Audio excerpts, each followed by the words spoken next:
Yo, what's good, YouTube? My name is Louis. Welcome back to the channel. A lot of you reached out and wanted to know the timeline on my build.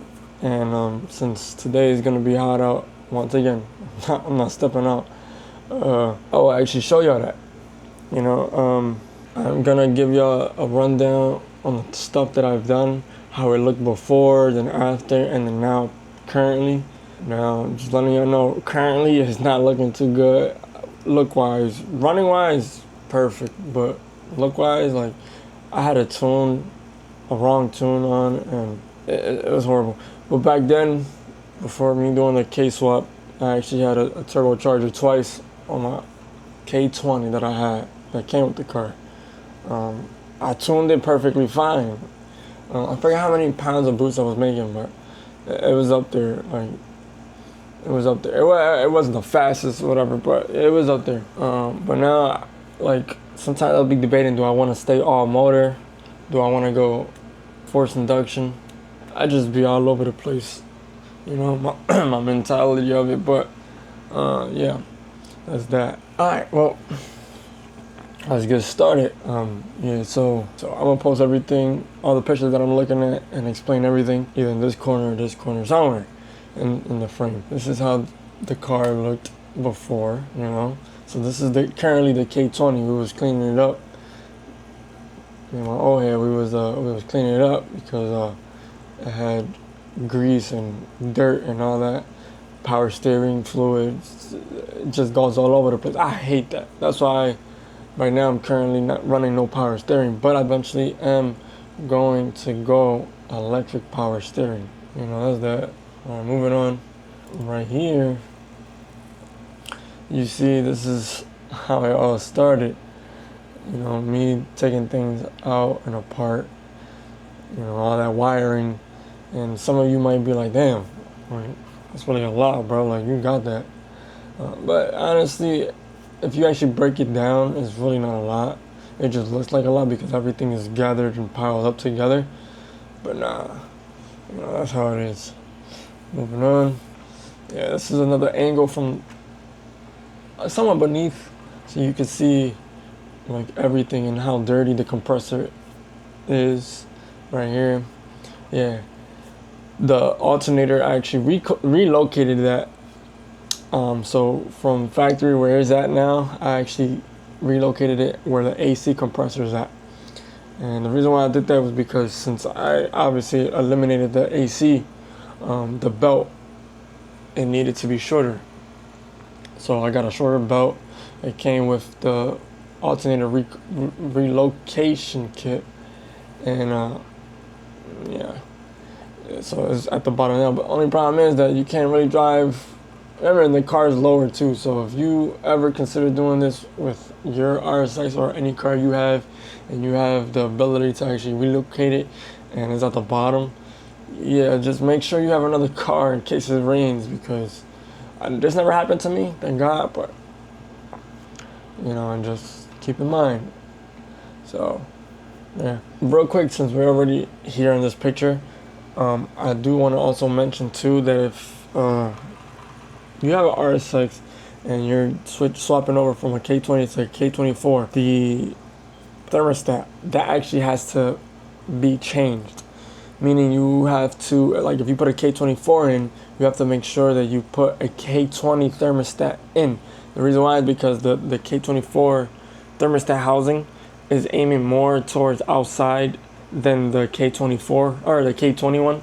The K20 is actually more at an angle, so it's like tucked in more, because if you get that one, and then if you obviously put in the hose for the coolant, that's gonna be in the way of the radiator, and it's gonna be touching the radiator, and it's not gonna really fit properly. It's just gonna bend. So make sure you do that. So you swap that over and on. Man, this is before anything. I don't know why, but this is way before anything. Like, I just took out the bumper and the two headlights and the crash bar up front. That was it. That's how it looked. Nothing fancy, just I didn't like the intake manifold, to be honest. It's lightweight and all, but I just don't like that one personally. and that's on the K20. There's not really much to show here, so I'm just gonna move on. Oh, let me actually show y'all this as well. You know, that's with the intercooler with the piping. See, I made better piping, and yeah, it's not much either. I had that light bar, I took it off, gave it away. Yeah. Okay, moving on. Let's see, what's the next one? Oh, let me actually show this up. Nizzy ._.215. Shout out to him. He's the one that actually sold me the car. Only thing he actually did to the car was he had coilovers on it. I forgot what brand. It was a good brand. The front ones, the back ones, I didn't really know. I think he told me, but I don't remember. But it was slammed. The car was slammed. And he also did the steering wheel. He had swapped it to the quick release. Good brand. He also had gave me a Mugen shift knob, real carbon fiber, beautiful. I love it. Got it in my car currently as of today. He didn't have it installed because he needed, I guess, an adapter. I actually found an adapter and slapped it on, and ever since then I've just been driving it just like that. But absolutely love it. Shout out to him. Follow him. He had another RSX. Then he sold that. Then he had gotten a Type S or Type R. My bad. He ended up getting a Type R. I forgot what year, but it was a Honda Civic. It was white. It was nice, manual, of course. He doesn't post anymore that I know of. But yeah, y'all see me already messing with the build and everything. Yeah, I had ended up also painting it white. So I painted the whole engine bay white. I had different colors in mind. I was thinking about gold. I was thinking about cherry red. I was thinking about black. But I didn't want to go with black because I didn't want to have it look too depressing because it's silver. But I didn't want it to look black, and you open the hood and it's just like, this is black. I wanted white. I knew it was gonna get dirty or whatever. I made that huge mistake because obviously my tune was completely off. So all the carbon monoxide and all that crap freaking demolished my work. And yeah, so right here, this is how the motor looked. I painted the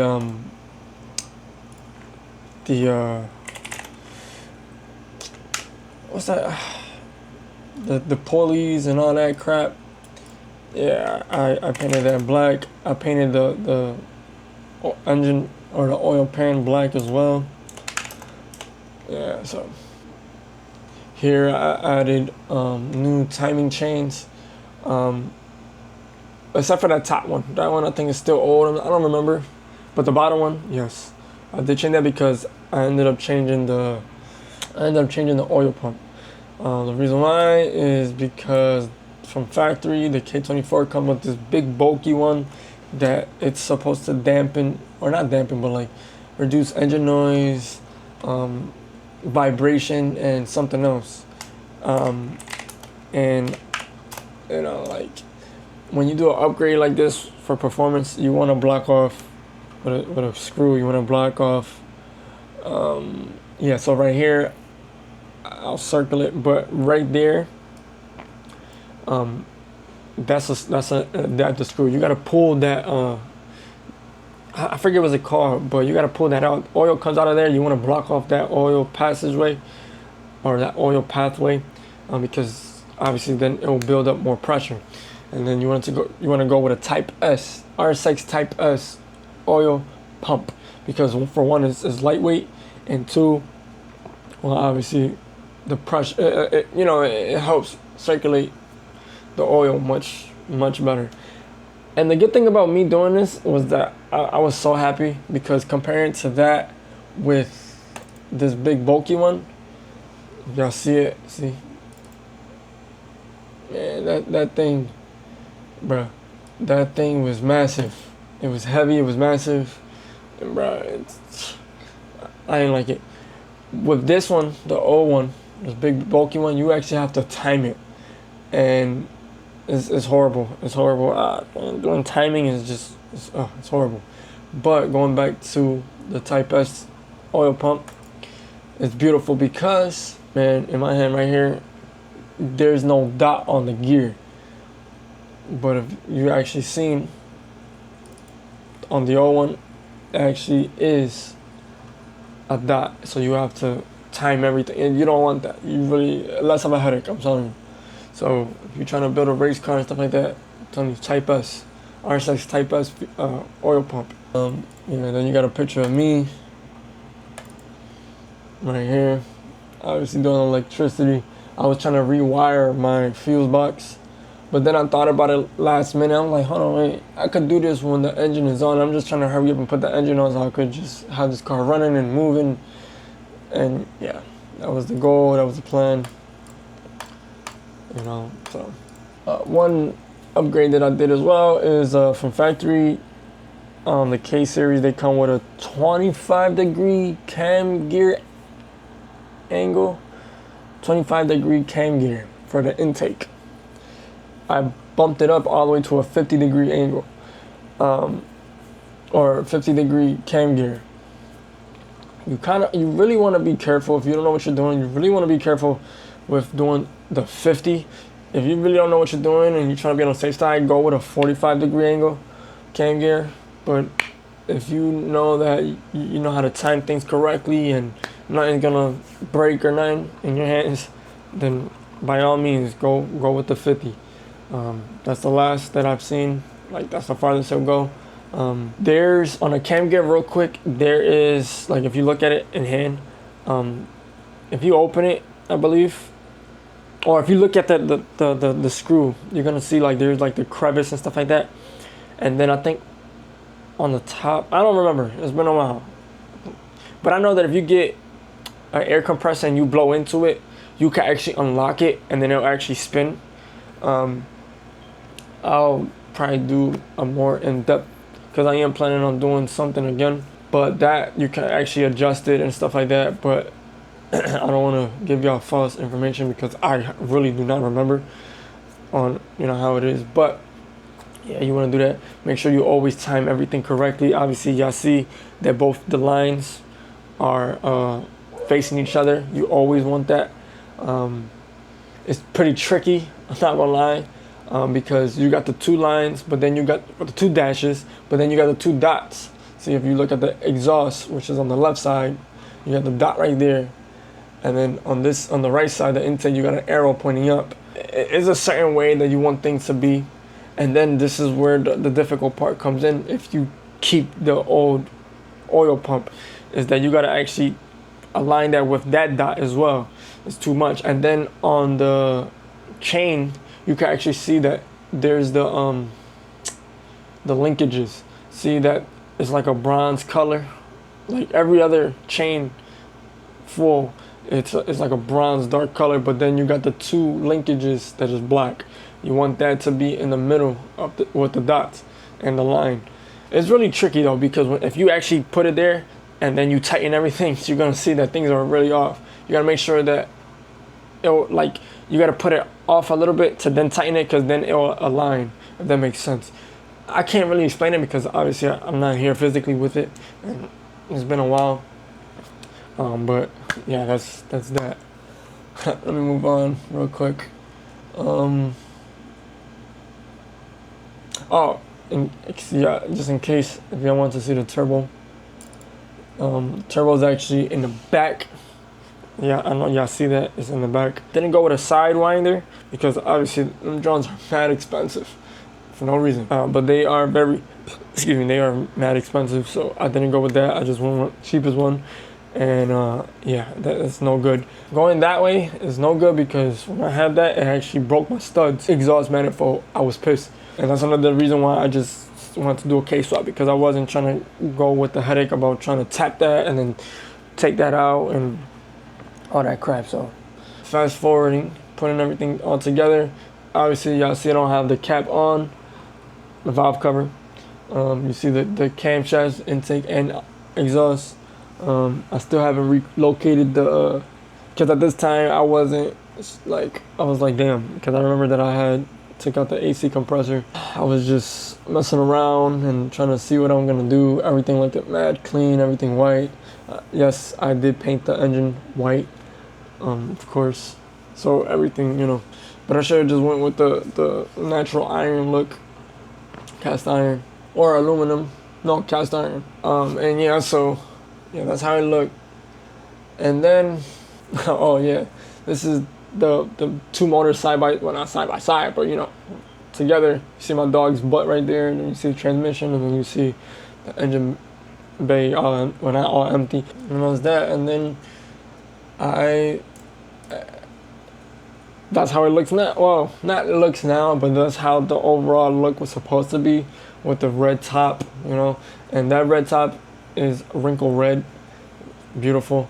But I thinking about selling it because for real, when it came to mind that I forgot that I was gonna install a catch can, and I seen one that they already had the bongs already welded on. I'm not trying to go through that headache, so I'm just gonna sell this one because it's just a plain wrinkle red valve cover.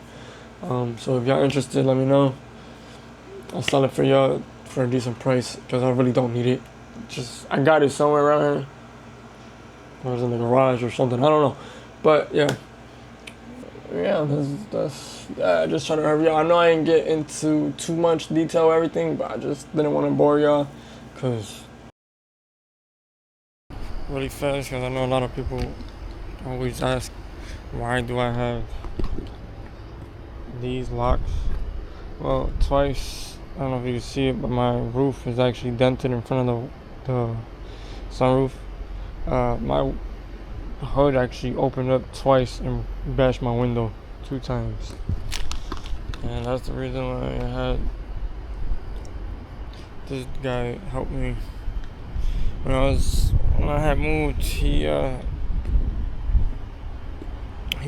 put that on for me because the well, if you made it this far, listen. I applaud you, honestly, because I was here editing it and I fell asleep myself. I'm not gonna lie to you. But if y'all really serious about building or whatever, then hopefully this gave you some sort of knowledge, and you know, this came out good to you, some sort. So that's it for this video. I'm about to actually go to sleep because I am tired. And yeah, so I'll see you on the next. See you.